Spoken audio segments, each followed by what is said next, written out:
It started very subtle in those ways about things that I'm wearing, where I'm going, who my friends are, those kind of things.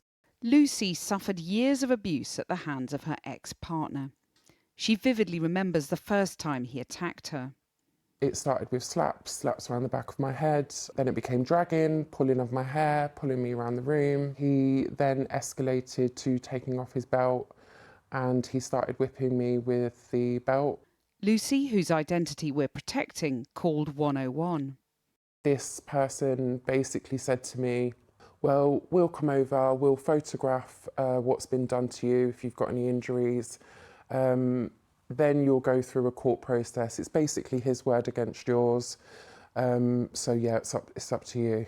So right from the start, yeah, you felt you were being sort of dissuaded, or were they just trying to be realistic? No, I would absolutely say dissuaded. The tone of voice even was immediately off-putting. I felt stupid. I felt like almost like I'd done something wrong by even calling.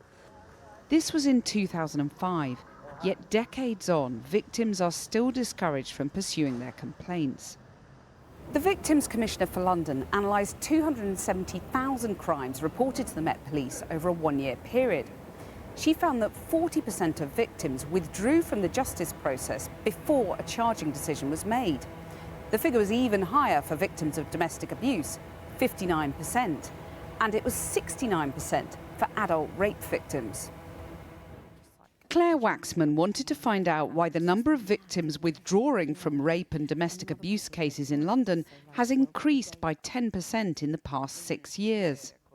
When they are reporting, they talk about how they feel there's a lack of respect and the abuse that they've suffered is being minimised. They feel like a nuisance. If we're not keeping them engaged and we're losing them, we can't bring offenders to justice and we put the public at risk.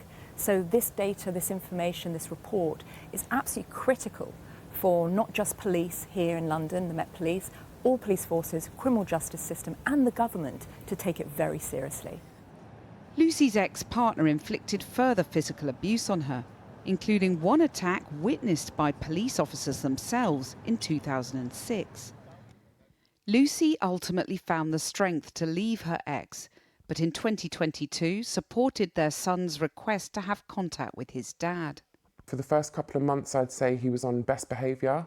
He'd not seen his son for a very long time. However, once he realised that I had moved on and I was with someone else, that was it. There was a complete switch. And so my son's father started to threaten my son. Verbal abuse was consistent on my son's phone. I kept everything, all the voice notes. And I thought, no, you're not doing this to my child. In total, Lucy reported her ex to the Met Police 3 times. I'd reported it. 2 officers came around. They said that the child abuse team would be involved.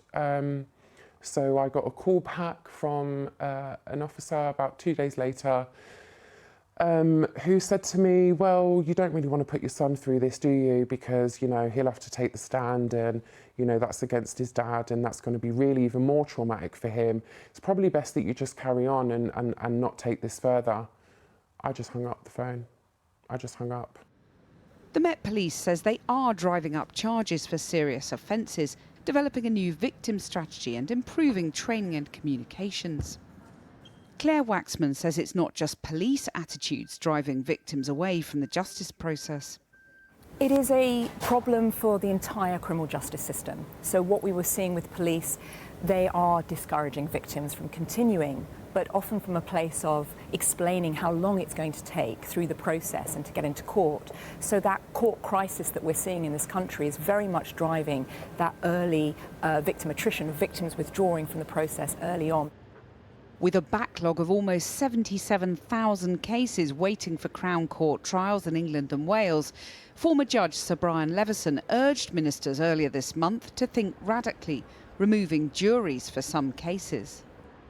The Victims Commissioner proposes a single point of contact for victims, which she says would come at no extra cost to the taxpayer. But she thinks it would make a huge difference to people like Lucy. I think, to be honest, the damage was done on the first phone call. I think my confidence had been shot and I think Had there had been a different response, I honestly believe that the trajectory of my life would have been very different. That report from Cathy Newman, and if you've been affected by any of the issues in her report, you can seek help by going to channel4.com/support.